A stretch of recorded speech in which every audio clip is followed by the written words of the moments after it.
Hello student, welcome and very very good morning to you. তোমাদের কি AC চ্যাপ্টারটা এখনো পড়া হয়নি? এখানে নিউমেরিক্যালগুলো তোমাদের ভালোভাবে হয় না? ভাবছো এখন কি কি পড়বো? তাহলে তোমরা ঠিক জায়গায় ক্লিক করেছো।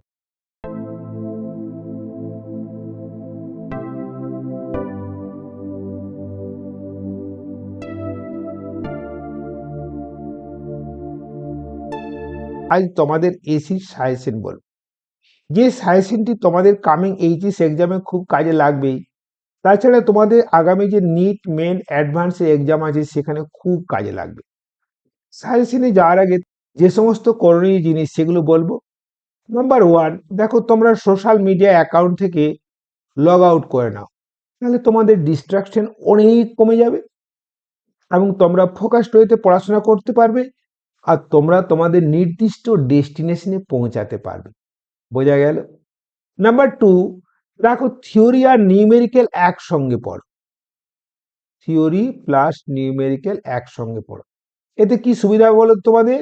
কারণ দেখো এই নিউমেরিক্যালটা খুব সোজা হয়ে যাবে। প্রথমে থিওরিটা পড়ে নিলে এবং সেখান থেকে কি কি নিউমেরিক্যাল হয় সেগুলো দেখে নিলে হয়ে গেল। দেখো আমার এই চ্যাপ্টারের ওয়ান শট ভিডিও আছে, সেই ভিডিওটা বাংলাতে নেই, ইংলিশে আছে। তোমরা যদি ওটা দেখে নিও তাহলে দেখবে ওখান থেকে সব নিউমেরিক্যাল ইজি হয়ে যাবে, তাই না? আবার দেখো 3 নাম্বার, নিজের উইক এবং স্ট্রং এরিয়া এই চ্যাপ্টার ঠিক বের করে নাও। দেখো যেটা উইক এরিয়া সেটা কি করে বলো তো, এই আমার ওয়ান শট ভিডিওটা একবার দেখে নাও, দেখে নিয়ে সেগুলো একবার ওই যে সমস্ত নিউমেরিক্যাল দিয়েছি সেগুলো প্র্যাকটিস করো। আর 2015 থেকে 2023 সাল পর্যন্ত এইচএসসি যত কোয়েশ্চেন এসেছে তার একটা ভিডিও আমার দেওয়া আছে, তোমরা সেই ভিডিওটা ভালো করে দেখে নিও এবং সেগুলো দেখে একবার সলভ করে নাও। তারপরে সেগুলো প্র্যাকটিস করতে থাকো, দেখবে উইক এরিয়া আর উইক থাকছে না। আর যেটা স্ট্রং এরিয়া সেটা কি করে বলো তো, আমার ওয়ান শট ভিডিওর নিউমেরিক্যাল গুলো না দেখে প্র্যাকটিস করো। আর যেটা কি বলো তো, এই পিওয়াই কিউ সেই নিউমেরিক্যালও একবার ভিডিওটা পজ করে প্র্যাকটিস করে নাও, দেখবে এই চ্যাপ্টারে কোনো প্রবলেমই থাকছে না, তাই না?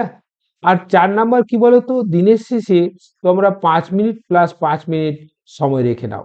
দেখো এই প্রথম 5 মিনিট কি করে বলো তো, তোমরা আজকে যা যা পড়লে সেগুলো আবার মেমোরাইজ করার চেষ্টা করো, এতে তোমাদের ব্রেন খুব শার্প হয়ে যাবে। আবার দেখো এই 5 মিনিটটা কি করবে না, এই 5 মিনিটে আগামী দিন কি কি পড়বে তার একটা রোড ম্যাপ তৈরি করে নাও। আর লাস্ট হচ্ছে কি বলতো, খুব ইম্পর্টেন্ট, হেলদি লাইফস্টাইল মেনটেন করো, কোনো প্রেসার নেবে না। আর কি বলতো, মাঝে মাঝে যোগা করো, গান শোনো আর পুষ্টিকর খাবার খাও। এরপরে দেখো সাজেশনে আসি। দেখো এসি চ্যাপ্টারটা খুব খুব ইম্পর্টেন্ট। নাম্বার ওয়ান, দেখো প্রথমে এসি জেনারেটর। দেখো এই এসি জেনারেটর নীতি করবে, এর কি কি অংশ আছে, আর এখান থেকে দেখো E equal to E naught sign omega t প্রমাণ করতে ভুলবে না। আর এখান থেকে শর্ট কোয়েশ্চেন দিতে পারে যে আবিষ্ট তড়িৎচালক বলের, দেখো আবিষ্ট শীর্ষ তড়িৎচালক বলের মান কোন কোন বিষয়ের উপর নির্ভর করে, তাই না? সেগুলো আবার দেখে নিও।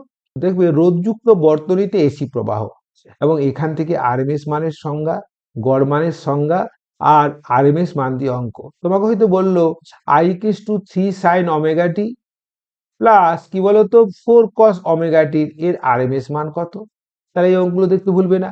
অথবা এটাও বলতে পারে আই ইকুয়ালস টু 10√2, এটা সাইন কি বলতো 100 পাই টি এর আরএমএস মান কত।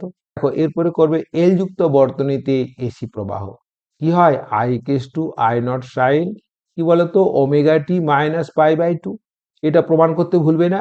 আর বলতে পারে যে এল যুক্ত বর্তনীতে ক্ষমতার অপচয় কত, কত 0, কারণ কি এখানে দশা পার্থক্য কি পাই/2।